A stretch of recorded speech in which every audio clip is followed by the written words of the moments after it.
Welcome back, loves. I'm Lola Darling, and you're listening to the Embodied Liberation Lounge. And we're back, friends, loves. It's been a hot minute, so I won't bore you with the where have I been and what I've been up to and why I haven't been here.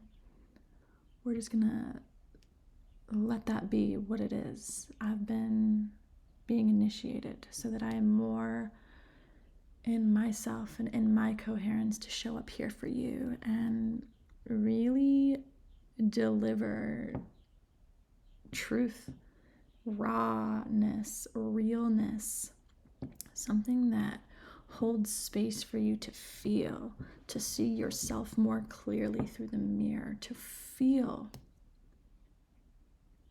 more of yourself through listening to what is real and what I feel is true. Because truth is subjective, let's be real. So, welcome back to myself, to you, my sweet listeners. Let's just take a deep grounding breath together. Land in your body, land in the field as we come back fully to the Embodied Liberation Lounge. And I'm just going to get real, raw, deep, dirty, and a little bit provocative on this first comeback episode because it's going to set the tone for what this next iteration and new season, if you will, of the Embodied Liberation Lounge is going to be. And that is just fucking real. So I want to bring this episode to you about repressed trauma and how it shapes us, how it shapes our nervous system, how it shapes us through life, and how it affects us, and also how we begin to remember it. I feel like a lot of us have been remembering trauma and wounding, like deep, visceral, identity level, like trauma that shaped everything about who we are and who we've been and our personality through our entire lives. It shaped who we've become, but we didn't even know it was there until these last few years post-COVID, when the energies have been really wild and shifting, right? And we've been becoming more resonant with ourselves and more resonant with truth. And so we're starting to remember. And now with all the astrology, we're remembering crazy wild things, not just trauma and repressed memories. We're remembering past lives like in full. We're remembering practices and initiations and ancient technologies that live within our cells is being remembered, and it's powerful. But we got to start with the body and clearing out the density, which requires tuning into repressed trauma spirals and loops that have been playing or been holding in our bodies that have shaped and created who we are. And maybe you've started remembering some of these. Maybe you've been clearing them for years. Maybe you've been integrating and healing and bringing them online. Or perhaps you don't have any. This is another amazing, like if you don't have any repressed trauma, then that's fabulous. I love that for you. But those of us that have been walking this journey of remembering repressed trauma and doing the work to deeply integrate it and to understand at a body and physical level how it shaped us to be who we became in life and before we remembered, right? How it created our personality, how it created all of these safety mechanisms and protections. Now, we may have other safety mechanisms and protections that were created from wounding and childhood trauma that we do remember. But let's talk about repressed trauma, or trauma in general. Like, trauma isn't just a bad memory. It's not just something you remember that happened to you that was bad. It impacted you. Whether you remembered it or repressed it, it impacted you deeply, and that's why we call it trauma. It's not just a memory. It had an effect on your nervous system. It had an effect on your energy body, and it definitely had an effect on your physical body, your muscles and your cells and your organs, wherever you chose to store that trauma, especially if it was repressed, it's held in your body. And your body then, the body likes to do this thing where when we have an injury or a tightness or, an emotion hanging out in a muscle somewhere, the body will compensate so that we feel like we're moving upright and aligned and open through time and space. But we're not if we're holding this kind of shit inside of our bodies, right? So today we're going to talk about the shit that we carry that we didn't choose, and the stuff that shapes who we are when we're not looking, when we're not present and aware, when we don't remember.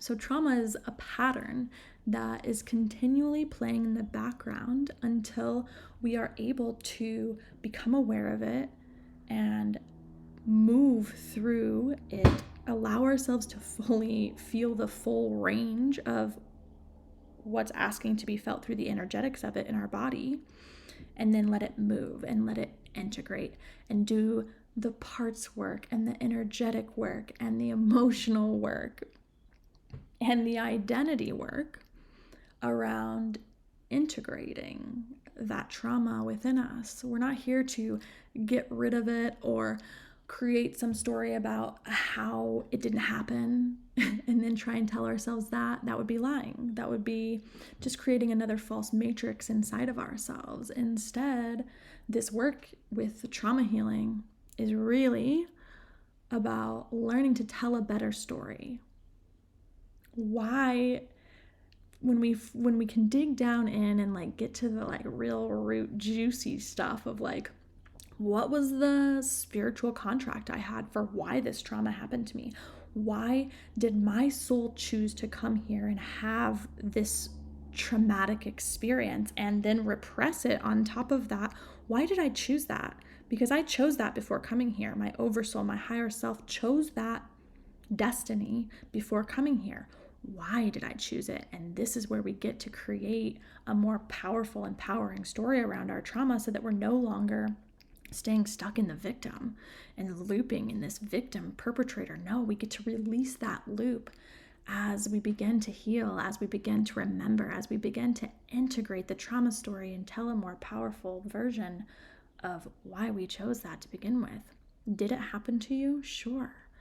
But a more empowering story that takes you beyond the victim perpetrator loop is, my soul chose that, and why? Here's what I learned. Here's what this trauma actually opened up for me to explore or experience or to be interested in and passionate about in life, or what it inspired me to do to help others. And getting to that root memory and root cause of really bringing yourself back online of I chose this. Take your fucking power back from your trauma and realize that we're creating our own reality. We get to be a co-creator in that, and also our oversoul, our higher self, already chose before we came here. Breathe that in for a minute. Let it land. And so when we have this trauma, especially the repressed trauma, as we move into our late teens and our 20s and our 30s, and we start really becoming extremely aware of ourselves or certain patterns or habits or behaviors, and we start questioning, why am I like this? Why do I do this? Trauma is like having a broken record in your nervous system. It continues to loop in whatever mechanisms that it put in place in the parts of self that it put in place because of that trauma to keep itself safe, to keep itself protected. And many of these are false layers of safety and protection that keep you closed off. They keep the body stuck and contracted and rather than open, keeping the energy stuck and contracted in places in your body so that you're holding, or your spine becomes misaligned, or all sorts of things. It can happen in the bones, it can happen in the tissues, it can happen in the cells, it can happen in the fascia, it can even happen in lymph stagnation, and we can definitely hold trauma in all of our organs. It's all about really getting in tune with where are you storing yours. For me, I store my traumatic memories that were repressed in my right hip. And I'm not going to sit here and lie to you and tell you some story that I'm fully integrated and healed.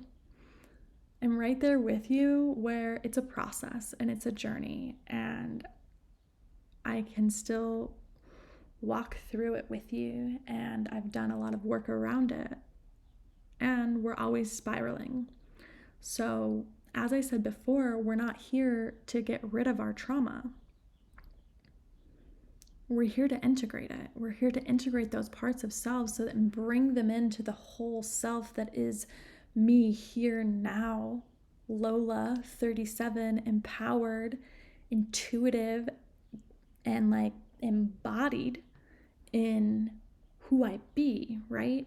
Rather than this broken record in the nervous system of these parts of self that continue to play the victim or continue to reject certain parts of life or keep things at a distance or keep myself closed off and my heart closed off. The nervous system does so many things when it's playing these loops from trauma. And when it's repressed, we actually created our entire personality from these parts of self, because when we're really young, whenever this repressed trauma happened and you're really young, these parts of self start driving the car. They start taking over, and then they become you. You become these traumatized parts of self that want to keep you safe and want to keep you protected. They are leading the way. They are the ones that you identify with as who you are and who you be and your personality. But they are actually just parts of you. They are not all of you. But with the repressed trauma and blocking it out for years and years and years and not having any recollection or memory that it even happened to you, you truly deeply identify with these parts of self that are constantly scared and hypervigilant or super angry and like raging against the machine all the time. Whatever these parts have created themselves to be to keep you safe, you deeply begin to identify with them as who you are. This is what happened to me. And I'm going to share my story of my repressed trauma experience and remembering it and bringing it online. And I've never shared this anywhere online ever. So if you're listening to this and you know me personally, or you live in my hometown, or you know my family, all I ask of you as you move through the rest of this episode and listen to my personal share and my personal story, I just have one ask of you, and that is that you just let this be my story and you don't take it to the rest of this town or to my family, any of them, and share with them what you listen to me say, even if you're appalled by this, even if you have judgments by this, or even if you don't believe me, because I really don't care if you believe me. My own family does not believe me, but my body has told me the truth. And so, without further ado, I'm going to share with you my repressed trauma story. Trigger warning, it does involve sexual trauma a little bit, molestation. So you've been warned. If you aren't here for that, I will see you in the next episode. Have a lovely day. And if you're here for a deep personal share that you might be able to relate to or find resonance in or see some of yourself in, it might inspire you. It might touch something in you. It might trigger you. It might awaken you. It might hold space for you to remember your own repressed trauma through the mirror that is my field. So I was always a really, really angry child. From the time I was pretty young, I was fiery and angry and loud. And I basically had two emotions after the age of 9. They were anger and resentment or bitterness. Like, those were my two things, and neutral. Because I had turned off all of my other emotions, and that's a podcast for another day. But ultimately, this anger and this bitterness were parts of myself that I truly identified as. Like, even my whole family, like, I was the angry one. I was the angry one for most of my adolescence and teenage years. And even through college, like, I was always had a short fuse, quick to enrage. I used alcohol to run away and repress any other emotions and escape reality, mostly. And fast forward to 2019, I had been walking a medicine path with plant medicine and ayahuasca for a few years. At this point, I had done several ceremonies in the US, and then I really felt the call and decided to go to Peru and really like sit with this medicine. Like, this medicine has something for me, and I'm showing up for the call. And so I went to Peru in February of 2019. And I did a 10-day ayahuasca retreat. And I also sat with a subtle plant called Ohe, which is all about self-love. And in my third ceremony, I think I did 6 ceremonies in 10 days. And on my third ceremony, and thank the goddess for this lovely human that happened to be at this center called Niwe Rao, who he had helped actually open and start this center, but he's not an owner anymore. And he happened to be there with a group of people when I was there. And he held me through this most intense ceremony. He sang to me, he held me, he held space for me. And his name is Joe Tafer. And God bless him. Thank you to this man, because he helped me through a ceremony that I will never be the same because of. So in my third ceremony, I'm drinking the medicine, and ayahuasca takes me straight into repressed memories. She's showing me these memories of my dad touching my sister and I.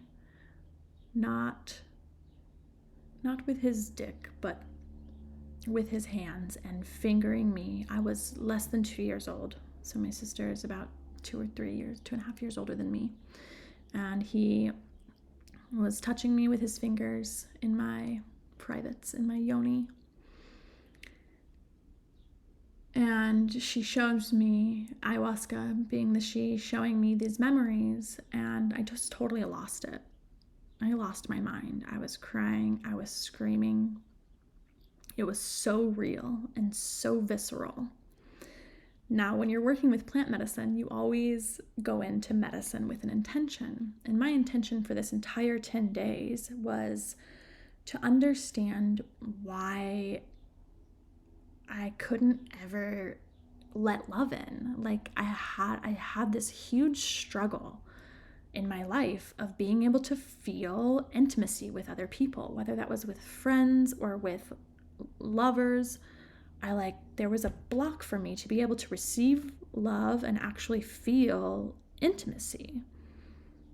Like, I had sex plenty of times, but there was this block. And so that was my intention I was working with. And ayahuasca shows me these memories, and I am just losing my mind because it makes so much sense. But at the same time, my dad was not that kind of person. my dad was not like that. It just like I was so distraught because it's just not who I knew him to be at all. And I processed, we're in ceremony for 7 hours, maybe give or take. And I was just really fighting with ayahuasca about receiving this memory because I just didn't believe it. I didn't believe it at all. I didn't believe that my dad would do something like that. I couldn't believe it. And so the next day, we're in sharing circle and integration, and Joe was there again. And he said to me after I shared, sometimes ayahuasca speaks in metaphor. Maybe it wasn't actually physical. Like this could have just been something that was energetic, that then she just showed you this physical image so that you would like understand. And I was like, oh, that makes so much sense. That's so much easier to digest. I definitely had times in my life where I felt like my energetic sexual boundaries were crossed by my dad. Like I can understand that. Like I don't think he knew what he was doing energetically, but like that makes sense.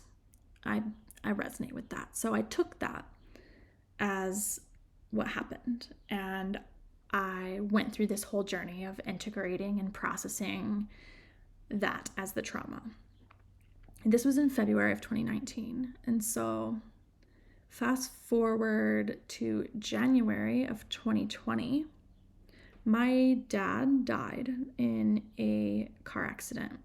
I had not talked to him for the entire year that after this experience until 2 weeks before he died. I had spent Christmas with my family and my dad, and actually we had a really lovely time. I did not speak to him about what I had experienced. I was really just still processing this at an energetic level with myself, and really holding space that would also change the relationship that I had with my father. And so I had a nice week, 10 days that I spent with them over Christmas. And then on January 10th of 2020, he died in a sudden car accident. And it broke me open in the most gruesome, grieving of ways. And it was really challenging for me because not only had I not talked to my dad for this whole last year of his life, besides right before, I also didn't get the chance to heal this wound with him, to give him a chance to speak for himself. And this tore me apart.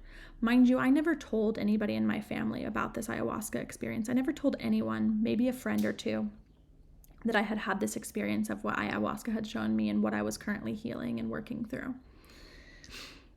So my dad dies, and then I'm like in this whole other grieving process and healing process, because this is just a whole new layer of trauma to understand and breathe through and integrate on top of all of the trauma work I was already trying to do from what ayahuasca had shown me with my body and my sexuality and what had been going on there. And as my dad passed, I think 3 days later, I was beginning a year-long vital integrated tantric approach to sex, love, and relationship coaching program with Layla Martin. And this would be the program where a lot of my healing took place, from me healing this trauma and repressed memory at an energetic level. So fast forward, I've gone through Layla's program for 9 months. I'm feeling really stable and good in myself, and like I've done a lot of the energetic healing. But there's still like, I can still feel that like my body's not open. There's still something not moving. My right hip is still like giving me, still talking, still contracting, still holding. But I wasn't really thinking anything of it. And in September of 2020, 9 months after my dad had passed, I had a psychic reading from a psychic that I didn't normally see, whereas I have another psychic that I see kind of regularly, and I just wanted to try someone new and someone different.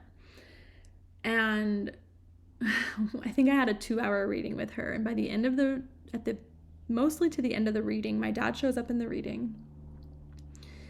And she asks me about this trauma memory that I had in ayahuasca. And so I told her, and she says, your dad's here, from the other side. And he's saying, listen, this actually happened in physical time. You need to heal it like it happened physically. And you need to tell your sister so that she can actually heal her body, mind as well.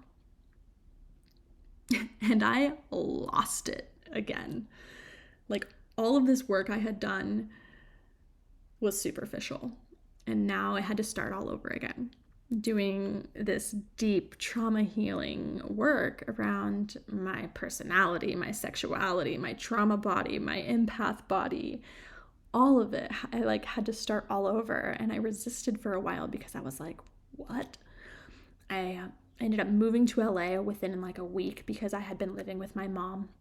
And I was like, I can't heal this trauma while I'm living around my family. My family's been through too much. I cannot tell my family about this experience that I'm having of what I'm remembering. So I went about it alone and I held it into myself, but I did the work. I did some of the healing work and spiraled deeper and deeper into it and deeper out of it as it comes in waves. And eventually I decided to do EMDR because I was like, I need support. I need support with this trauma memory and all of the ways that it has been holding me back in life. I really felt deeply unable to connect to my womb. I felt unable to receive money in any sort of way, and I felt that was also blocking me from receiving clients and receiving in general, and even connecting to my own body or feeling deeply inhabited and descended down into my body. Instead, I've always been a more heady human and super intuitive and super psychic, and definitely living in my upper chakras. I mean, I still am. All of my energy's in my head, but I just felt unable to bring it into my body because these parts of self and this trauma hanging out in my right hip was keeping me from descending fully, from grounding, from rooting into my body and inhabiting it fully because it didn't feel safe. It was taught at a really young age, right? Younger than 2, that it's not safe to be in your body when the one person meant to protect you and keep you safe violates you in the worst way.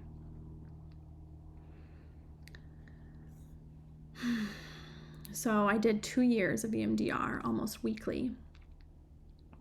And in that process, I actually had my own visceral and visual and auditory memories of this happening to me from my dad, and that it only happened once, which every psychic I've talked to also says it only happened once from my dad, but that maybe there's been other instances that I blocked out that happened to me that weren't from my dad.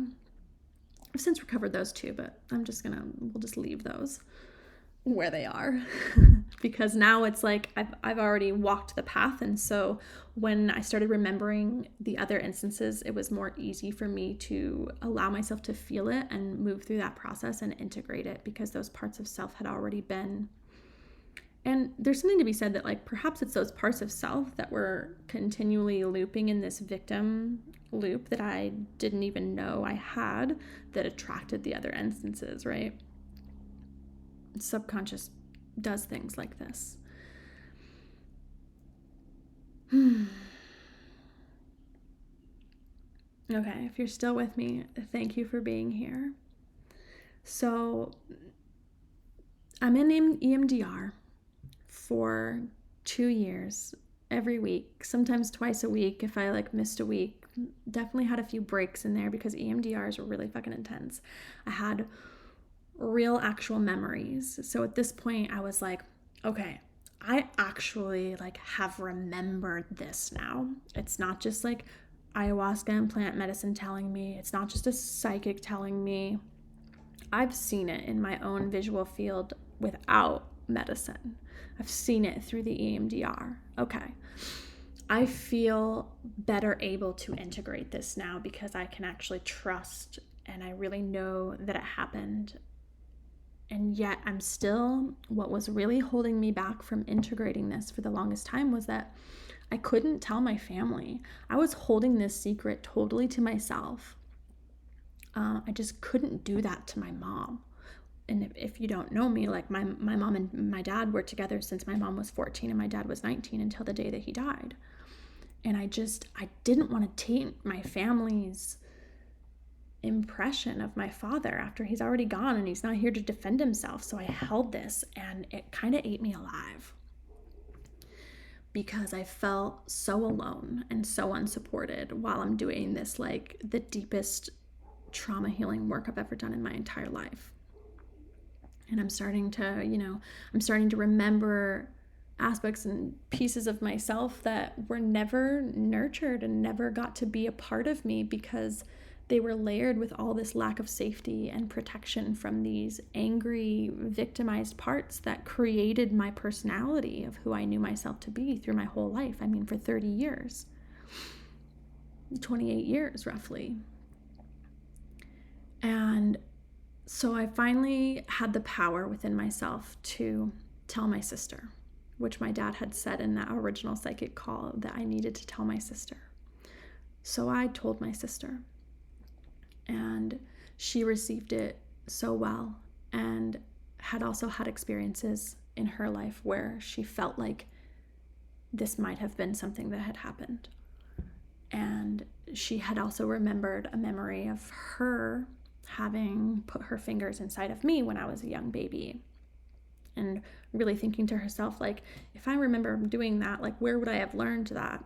And so we conclude that, like, well, she must have saw dad do it and thought it was okay, right? But regardless, I told my sister, and she held me in that knowing, and I felt a little less alone, and that helped me to heal even more and to come even more into myself.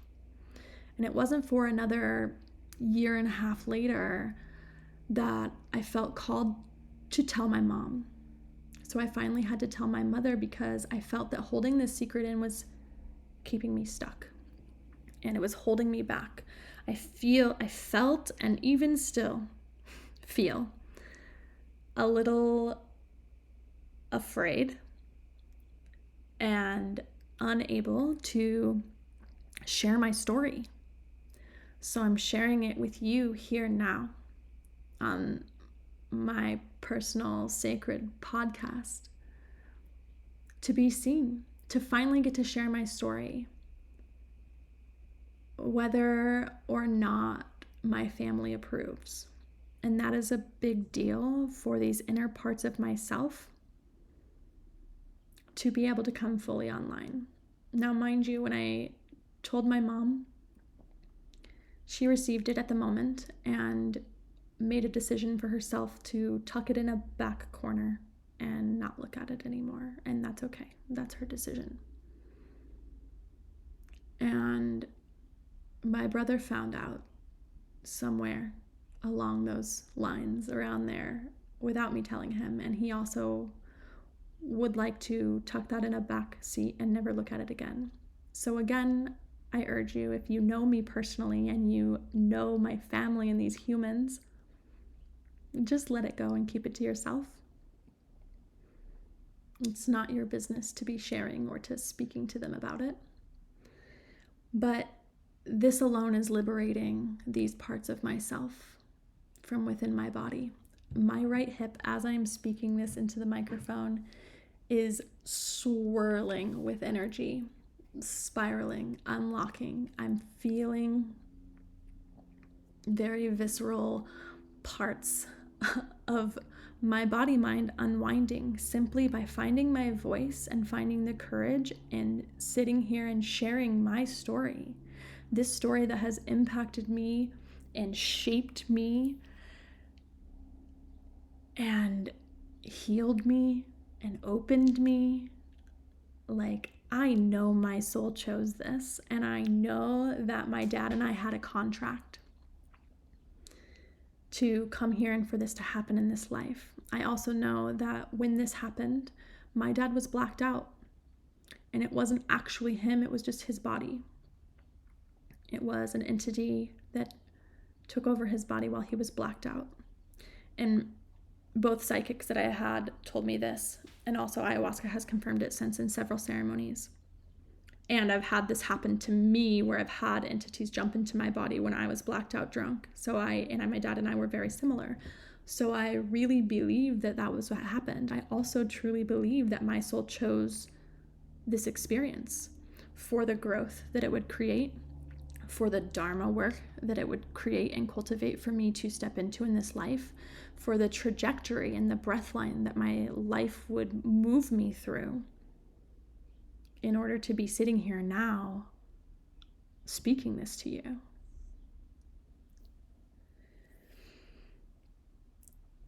The other aspect of this that I didn't get from a psychic, I didn't get from plant medicine, I didn't get from psychedelics, but I received this from my body-mind in EMDR. And mind you, I was deep in EMDR weekly for 2 years, right?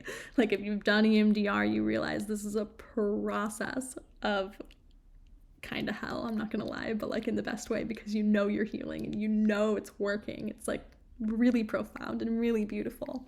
I'm so grateful to my therapist who held me through 2 years of EMDR when I was just a shit show. Wow, so many things we won't go into. But the other aspect of this repressed trauma that I saw when I remembered the actual memories in EMDR was that not only did an entity jump into my dad's body to complete this contract, but that entity actually placed some kind of energetic technology in me to keep me closed off from my gifts, from my power, from my oracle, so that I could not be fully embodied, empowered, and like online in all of the psychic gifts that I carry. And when I saw that in EMDR, I was like, what the fuck? But that kind of shit's happening all the time. Like, if you are in my world, then you probably have a little bit of an understanding of like all the conspiracies are real and all of the government programming and shit like MK Ultra, et cetera, right? Like, that's real. So this was something to do with some of that, where it was like to shut off my psychic gifts and talents and powers and shut me off from them so that I could not be powerful in this life. And it fucking worked. I will not lie to you. It fucking worked. Until I was about 27, give or take, I was totally not connected to my power or spirit. Mind you, when I was 21, maybe 22, I definitely had my first LSD experience, and all of my psychic gifts and powers and emotional body did turn back on. We can talk about that another day as well. But it really, I still wasn't embodied. I still wasn't in full ownership. I still didn't know what was going on. I had to learn. I had to take myself through this process of learning and revealing myself to myself beyond the veil that had been created from this trauma running my system, creating my personality. And so I started stripping away all that wasn't me and all the masks and all the false senses of safety. And this podcast and me sharing this with you today is just another layer of me stripping off what is no longer mine to carry, which for me, that is this guilt around sharing my story, around knowing what I know to be true and feeling guilty for it, or feeling wrong, or feeling like I might be cast out of my own family or rejected or abandoned.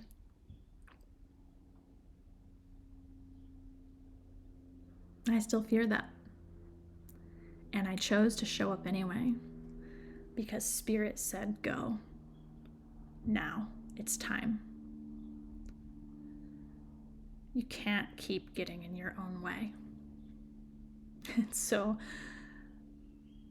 I hope that my sharing this deep story with you has inspired you to share your own story, if nothing else, or to go on a journey of healing your trauma body and your trauma wounds, clearing the density out of your field so that you can hold more light, so that you can expand your energy and really truly step into who you came here to be and remember your power and be deeply, fully embodied in your truth and who you are and who you came here to be, instead of being hijacked and ran by trauma, whether you know it exists or not. This is an invitation to go all in and come all the way online to yourself and your soul and the remembrance of who you came here to be.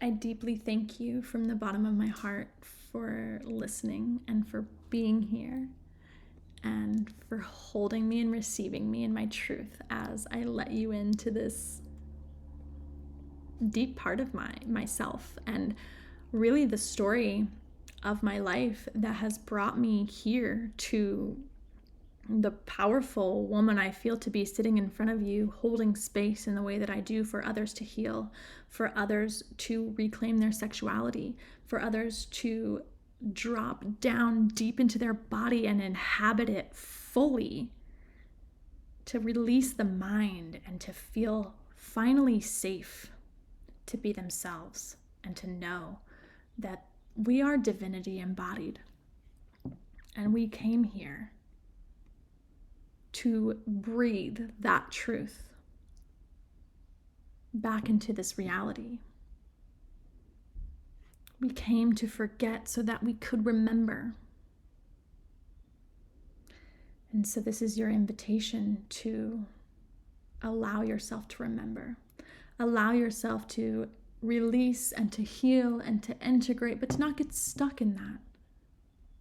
But to bring yourself online and remember that you chose to come here now to this wildly powerful, crazy, chaotic world that we're moving through as we all ascend together with the frequency of this planet for what may be the most wild ascension of Gaia and the human body for 26,000 years, or at least 12,000 years.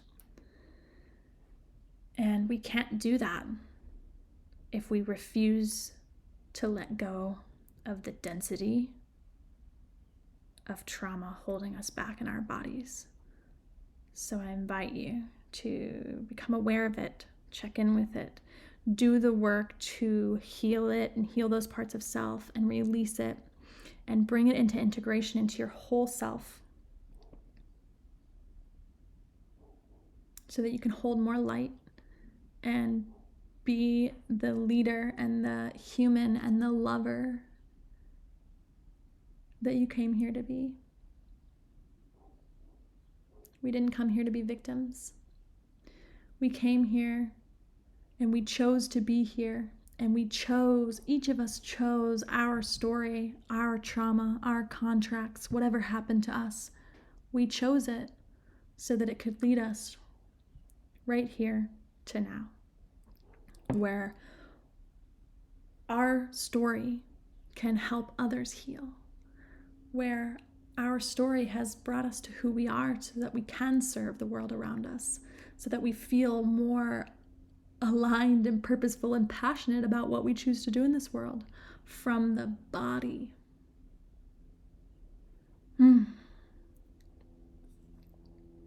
Let's take 3 deep breaths. Thank you for being here. Thank you for listening. Thank you for allowing me to speak my truth.